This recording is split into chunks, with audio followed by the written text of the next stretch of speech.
This morning we got industrial production numbers that were better than expected in the positive territory, but the New York Empire number was weaker than expected. What's going on here?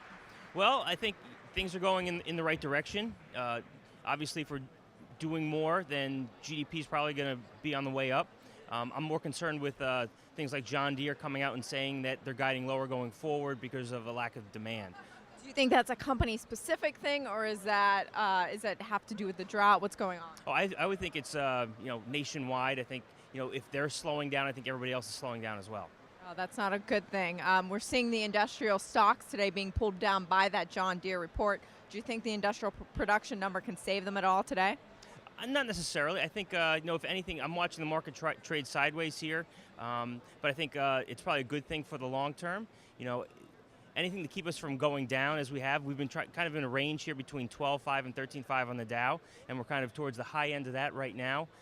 So I'm encouraged going forward. Do you think a lot of that has to do with investors expecting for the Fed to make Ben Bernanke to make an announcement in Jackson Hole later this month? I don't think so. I mean, they haven't made anything. They haven't made any drastic announcements in the past 6 months, year. So I don't see any reason why they would in the near future. Okay, so you think we'll continue sideways for some time here? I would think so, especially going into the election. Then we'll see how we are coming out of that.